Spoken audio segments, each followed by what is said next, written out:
अस्सलामुअलैकुम नाजरीन, हमने अपने नाजरीन के लिए तारीख़ ज़िला बहावलनगर का सिलसिला शुरू किया है। इस सिलसिले के ज़रिए हमें ज़िला बहावलनगर के मौजूदा और इससे पहले के ज़माने को समझने का मौका मिलेगा। इसके लिए सलीम शहजाद साहब की किताब तारीख़ ज़िला बहावलनगर मादूम से मालूम तक से इस्तिफ़ादा किया गया है। इस सिलसिले की दूसरी किस्त नाजरीन के लिए पेशे खिदमत है।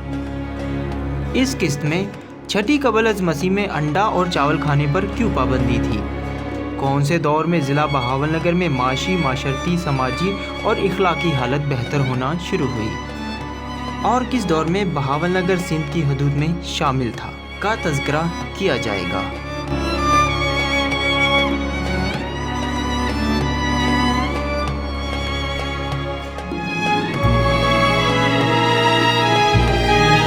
छठी कबल अज़ मसीह में एक नए मज़हब बुद्ध मत की बुनियाद पड़ी, जिसकी बुनियादी वजह यही थी कि ज़ात पात ने इंसानों के दरमियान तफरीक पैदा कर दी थी।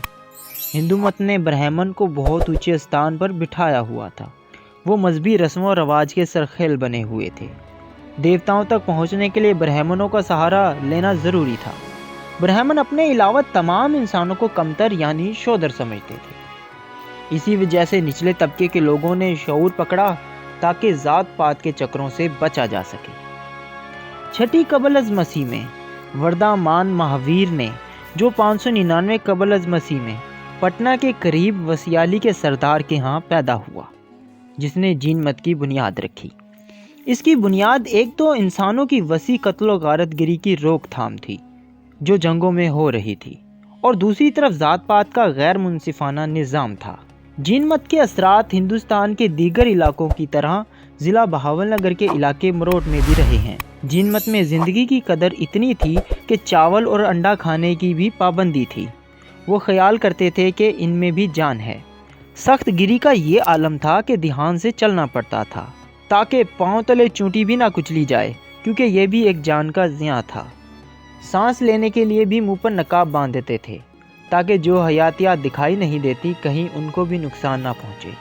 जीन मत से ताल्लुक़ रखने वाली एक मूर्ति जो किला मरोट में 1947 तक महफूज रही, इस पर सन 1001 का कुतबा कुंदा था। मरोट में ज़माना कदीम का जीन मत मंदिर भी वाक़या था, जिसके खंडरा से बरामद होने वाली मूर्तियों पर ज़माने कदीम की तारीख़ें कुंदा थीं। ये भी मुमकिन है कि ये मूर्तियाँ किसी और बुतखाने से यहाँ लाई गई हों। जीन मत के खासे पैरोकार इस इलाके में पाए जाते थे। ये मज़हब अपने अरूज तक मौजूद रहा। 543 कबल अज़ मसीह में नेपाल के शहर कपिल वस्तु में शाक्या मिनी गौतम के नाम का एक शहजादा पैदा हुआ। वो जवान हुआ तो उसने देखा कि वो खुद तो ऐशो इशरत की ज़िंदगी गुजार रहा है, लेकिन मखलूक खुदा दुखों और मुसीबतों में घिरी है। लिहाजा उसने ये तय किया कि वो लोगों को उनके दुखों से निजात दिलाएगा। बुद्ध मत के दो बड़े फ़िरके महाया आन मत और हनाया आन मत हैं। इस मज़हब में इंसान नवाजी, रहमदिली, भाईचारा और खुश इखलाकी थी। इसलिए ये मज़हब फैलना शुरू हुआ और निचले तबके के पिसे हुए लोग तेज़ी से बुद्ध मत की जानिब रागिब हुए, और बहुत जल्द ये मज़हब पूरे बड़े सगीर में फैल गया।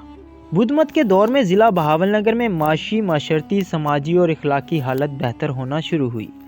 ठेके, आबियाने और टैक्स कम हो गए। अनाज और खाने पीने की अशिया सस्ती हुई और जराइम कम हुए, और मुख्तलिफ तबके एक दूसरे के करीब हो गए। मरोट में बुद्ध मत के ज़माने का एक कदीम मंदिर मौजूद था जो 1926 तक कदरे बेहतर हालत में था। अब ये मदूम हो चुका है। दिसंबर 1970 में शहर बहावलनगर के मौज़ा पीर सिकंदर हठाड़ में दरिया सतलुज की तह से एक इमारत बरामद हुई, जिसका ताल्लुक बुद्ध मत के किशन अहद से था। राकमुल हरीफ ने खुद जाकर इस इमारत का जायज़ा लिया और दीगर तहकीक व तफ्शीश की। इमारत के ज़ाहिर हिस्से की दीवार की चौड़ाई 5 फुट और बड़ी पुख्ता ईंटों से तामीर शुदा थी। इस बात का कवी इम्कान है कि अगर वहाँ मज़ीद खुदाई करवाई जाए तो मज़ीद शवाहिद मिल सकते हैं। पुराने ज़माने में ईरानियों ने सिंध तक का सख्त सफ़र तय किया और लड़ते भिड़ते पंजाब तक पहुँच गए, और पंजाब के कुछ हिस्से अपनी सल्तनत में शामिल कर लिए। इस दौर में ज़िला बहावलनगर भी ईरानियों की तसल्लुत में आ गया। 327 कबल अज़ मसीह में सिकंदर आज़म काबुल की तरफ से हिंदुस्तान पर हमला आवर हुआ। काबुल से शुमाली कबीलों को शिकस्त देता हुआ चार सद्दा की तरफ से दरियाए सिंध को अटक के करीब से पार किया। टैक्सिला के हाकिम राजा अम्भी ने बिना लड़े ही सिकंदर आजम को तस्लीम कर लिया, मगर पुरस ने तय किया कि वो हर हाल में सिकंदर का मुकाबला करेगा। इस लड़ाई में पुरस को शिकस्त हुई और इसके बाद सिकंदर ने मुल्तान और उच्च शरीफ पर भी कब्जा कर लिया। यूं ज़िला बहावलनगर सिकंदर आज़म के फतूहात में शामिल हो गया। सिकंदर आज़म के जाने के बाद चंद्रगुप्त ने यूनानियों के साथ जंग लड़ी और यूनानियों को पसपा करके पंजाब पर काबिज हो गया और फिर मगध के बादशाह राजा जानन को कत्ल करके खुद बादशाह बन गया। इसके बाद चंद्रगुप्त का पोता राजा अशोक बरसरे इक़्तिदार आया। इसके दौर में बुद्ध मत की खासी तलीम व तरजीह हुई। इसने बुद्ध मत के असूल, कानून, कुतबे जगह जगह नस्ब करवाए ताकि ये मज़हब आम लोगों तक पहुंच सके। इसकी राजधानी हिंदू कश से लेकर बंगाल तक और हिमालय से लेकर दरियाए पालार तक फैली हुई थी, जिसकी तकसीम 4 सूबों पर मुश्तमिल थी। अफ़गानिस्तान, बलूचिस्तान, कश्मीर, पंजाब एक सूबा था, हिंदू शौराष्ट्र, मालूहो दूसरा, बंगाल, कलंगा तीसरा, अंधेरा से लेकर दरियाए नर्मदा तक जुनूब का इलाका चौथा सूबा था। राजा अशोक की हुकूमत 185 क़ब्ल अज़ मसीह तक रही और फिर हिंद में तुआइफ अल मलूकी का दौर शुरू हो गया। पहले बाख्तर और फिर पाथिया के यूनानी हुक्मरानों ने हिंदुस्तान की राह देख ली और काबुल, सिंध, पंजाब पर काबिज हो गए।